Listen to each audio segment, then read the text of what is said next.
Hello everyone, my self Sant Kaur Meghwal again मैं आप लोगों का स्वागत करता हूं एड अंकल के ऑनलाइन प्लेटफॉर्म पे। मैं लेकर चलता हूं आपको प्लांट फिजियोलॉजी के नेक्स्ट टॉपिक पे। आज हम लोग बात करने वाले हैं नाइट्रोजन मेटाबॉलिज्म की। और नाइट्रोजन मेटाबॉलिज्म में हम लोग कौन कौन से टॉपिक कंप्लीट करने वाले हैं, क्या पढ़ने वाले हैं, उसके बारे में मैं डिस्कस करूंगा। सबसे पहले अगर अपन बात करें, यहाँ पर हमारे पास नाइट्रोजन मेटाबॉलिज्म का इंट्रोडक्शन पढ़ेंगे। नेक्स्ट हम लोग यहाँ पर नाइट्रोजन मेटाबॉलिज्म किस प्रकार से हमारे पास डेफिनेशन है या किस प्रकार से हमारे पास पाया जाता है उसके बारे में डिस्कस करेंगे। नेक्स्ट हम लोग बात करेंगे यहाँ पर इसके टाइप्स के, तो कौन कौन से नाइट्रोजन मेटाबॉलिज्म के टाइप्स होते हैं हमारे पास उसकी। देन हम बात करेंगे इसके प्रोसेस की। उसके बाद अपन बात करेंगे इसके synthesis of the amino acid की, मतलब किस प्रकार से इसमें अमीनो एसिड का सिंथेसिस होता है। और लास्ट हमारे पास एसेंशियल रिक्वायरमेंट कौन कौन सी होती है और ये नॉन एसेंशियल रिक्वायरमेंट कौन कौन सी होती है अमीनो एसिड की, उसके बारे में डिस्कस करेंगे। मतलब नाइट्रोजन मेटाबॉलिज्म में हम लोग जो है इन टॉपिक को कंप्लीट करने वाले। मतलब हमारे पास में आज जो है 6 टॉपिक है जिनको हम लोग यहाँ पर पढ़ेंगे।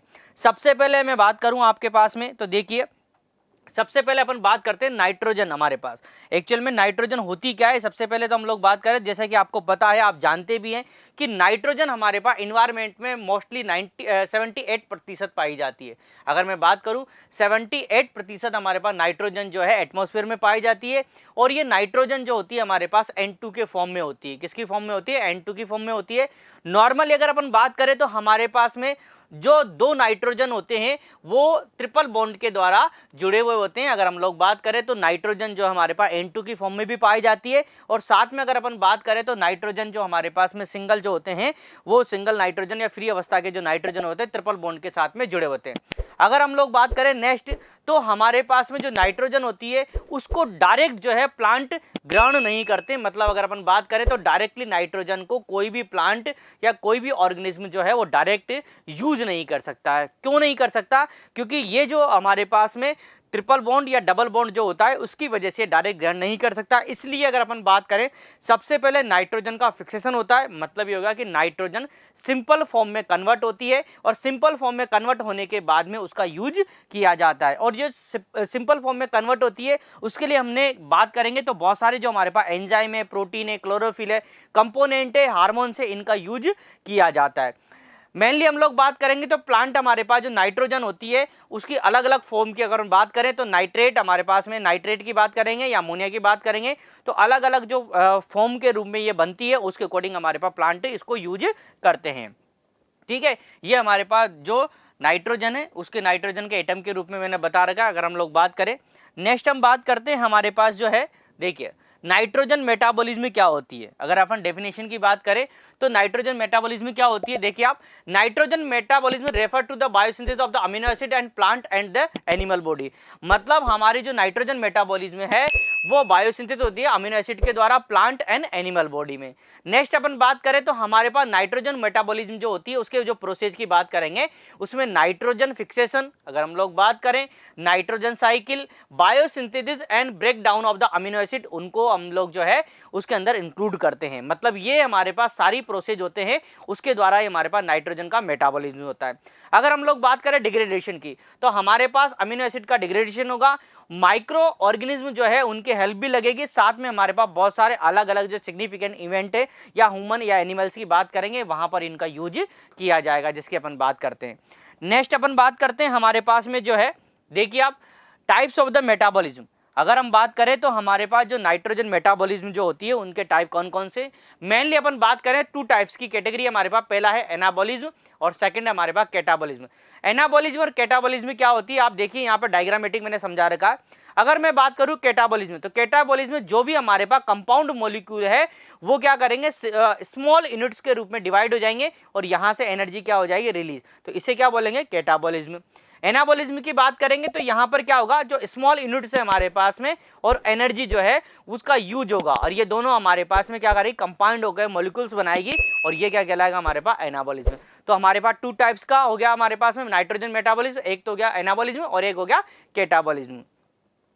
नेक्स्ट हम बात करते हैं, देखिए आप, अब देखिए नाइट्रोजन मेटाबॉलिज्म जो है उसका प्रोसेस क्या है जिसकी अपन बात करें तो मेनली आपको मैंने बता रखा है कि नाइट्रोजन मेटाबॉलिज्म का जो प्रोसेस होता है 2 टाइप्स में होता है, एक तो एनाबॉलिज्म में होता है और एक होता है हमारे पास कैटाबॉलिज्म में। तो जो नाइट्रोजन मेटाबॉलिज्म का जो प्रोसेस हमारे पास 2 टाइप्स का, उसमें क्या क्या हमारे पास जो प्रोसेस होता है उसमें यूज होता है। अगर हम बात करें एनाबॉलिज्म की, तो एनाबॉलिज्म में देखिए आप, नाइट्रोजन का फिक्सेशन होता है पहली बात, दूसरी बात करें हमारे पास यहाँ अमीनो एसिड जो होता है या अमीनो एसिड जो होता है अपन जिसकी बात करें उसका सिंथेसिस होगा। नेक्स्ट अपन बात करेंगे तो यहाँ पर हमारे पास किसका, प्रोटीन का सिंथेसिस भी होगा जिसकी हम लोग बात करेंगे। तो ये तो हो गया हमारे पास एनाबॉलिक प्रोसेस जिसकी अपन बात करें। नेक्स्ट सेकंड हमारे पास में कैटाबॉलिक प्रोसेस, और कैटाबॉलिक प्रोसेस में हमने किस किस को यूज किया है या क्या क्या हमारे पास इस प्रोसेस में यूज आते हैं। पहली बात करते हैं प्रोटीलाइसिस एंड अमीनो एसिड की बात करेंगे, एंड डी नाइट्रिफिकेशन की बात करेंगे, और लास्ट अपन पे नाइट्रिफिकेशन। मतलब ये हो गया दोनों प्रोसेस में हमारे पास में जो है अलग अलग जो इंक्लूड करेंगे मेटाबॉलिज्म उनका यूज किया जाएगा। अब देखिए आपको पता है कि ये तो हमारे पास प्रोसेस है और प्रोसेस के द्वारा हम लोग इनका यूज करेंगे, लेकिन हमारा सिलेबस क्या कहता है उस सिलेबस के अकॉर्डिंग हम लोग बात करेंगे। तो सिलेबस के अकॉर्डिंग यहाँ पर उन्हीं चीजों को पढ़ेंगे या वही हम लोग जो है टॉपिक को लेंगे जो हमारे सिलेबस के अंदर है। तो नेक्स्ट में आपको लेके चलता हूं, देखिए अब सबसे पहले हमारा जो प्रोसेज है उसकी अपन बात करेंगे। तो देखिए इस प्रोसेज में हम लोग बात कर रहे हैं हमारे पास में synthesis of the amino acid. यह जो अमीनो एसिड का सिंथेसिस होगा वो तीन हमारे पास में जो है या तीन हमने जो प्रोसेज है उनका यूज किया हुआ है। मतलब सबसे पहले हमारे पास में रिडक्शन होगा N2 का, कहां से, NH4 के अकॉर्डिंग, मतलब रिडक्शन होगा of N2 to NH4। Then हमारे पास सेकंड यहाँ पे ट्रांसमिशन होगा, और लास्ट हमारे पास में सिंथेसिस होगा अमीनो एसिड का जिसकी अपन बात करें, और वो होगा मेटाबॉलिक प्रोसेस से। ठीक है, तो ये हो गया हमारे पास में अमीनो एसिड का सिंथेसिस जिसकी अपन बात कर रहे हैं। अब देखिए आप अमीनो एसिड, ये अमीनो एसिड है हमारे पास जिसकी अपन बात करें। तो अमीनो एसिड को देखिए आप सबसे पहले अगर हम लोग बात करें तो ये अमीनो ग्रुप है हमारे पास जिसमें हमारे पास नाइट्रोजन जो है उसके साथ 2 हाइड्रोजन जुड़े हुए हैं। नेक्स्ट अगर हम लोग बात करें तो यहाँ पर हमारे पास में जो है अगर हम लोग बात करें तो साइड चेन है, जहाँ पर हमारे पास साइड चेन में क्या होते हैं 2 हाइड्रोजन, एक ऊपर जुड़ा हुआ है हाइड्रोजन और एक नीचे हाइड्रोजन हमारे पास जुड़ा हुआ है जिसकी अपन लोग बात कर रहे हैं। देखिए ये देखिए ये जुड़ा हुआ, और एक अपन बात करें तो एक ये जुड़ा हुआ और एक ये हमारे पास जुड़ा हुआ, एक हाइड्रोजन ये हो गया, और एक हमारे पास में क्या साइड चेन जो है जिसकी अपन बात करें R ग्रुप जुड़ा है। और नेक्स्ट हमारे पास में क्या जुड़ा, एक कार्बन है अगर अपन लोग बात करें, उसके साथ 2 ऑक्सीजन है और एक H है, मतलब जिसे अपन क्या बोलेंगे, कार्बोक्सिल ग्रुप बोलेंगे। मतलब ये हो गया कि हमारे पास जो अमीनो एसिड है उसमें क्या होगा, एक तो अमीनो ग्रुप होता है, एक साइड चेन होती है और एक कार्बोक्सिल ग्रुप होता है। इसको अगर हम लोग बात करें तो ये स्ट्रक्चर हमारे पास किसकी बन रही है, अमीनो एसिड की बन रही है जिसकी हम लोग बात कर रहे हैं। ठीक है, अब बात कर रहे हैं हमारे पास एसेंशियल और नॉन एसेंशियल रिक्वायरमेंट। तो यहाँ पर हमारे पास में जो अमीनो एसिड होते हैं उन अमीनो एसिड के अंदर हमारे पास कौन कौन एसेंशियल और नॉन एसेंशियल रिक्वायरमेंट होते हैं अमीनो एसिड की। सबसे पहले अपन बात करें तो हमारे पास अमीनो एसिड की जो रिक्वायरमेंट होती है आर्जिनिन की होती है, स्टार्डिन की होती है, आइसोल्यूसाइन की होती है, ल्यूसाइन की होती है, लाइसिन की होती है, मेथियोनिन की होती है, फाइनोलेमाइन की होती है, थेरोनिन की होती है, ट्रिप्टोफैन की होती है, वैलिन की होती है। और यहाँ पर हमारे पास में नॉन एसेंशियल अमीनो एसिड की रिक्वायरमेंट में एलानाइन है अपन बात करें, एस्पाराजीन है हमारे पास, एस्पेरेटिक एसिड है, सिस्टीन है हमारे पास, ग्लूटामिक एसिड है, ग्लूटामाइन है, ग्लाइसिन है, प्रोलाइन है, सीरीलाइन है, और अगर अपन बात करें तो थ्राइसिन है। इस तरीके से हमारे पास एसेंशियल और नॉन एसेंशियल जो है अमीनो एसिड उनकी रिक्वायरमेंट होती है किसके लिए, हमारे पास बायोसिंथेसिस के लिए, या अपन बात करें नाइट्रोजन मेटाबॉलिज्म के लिए।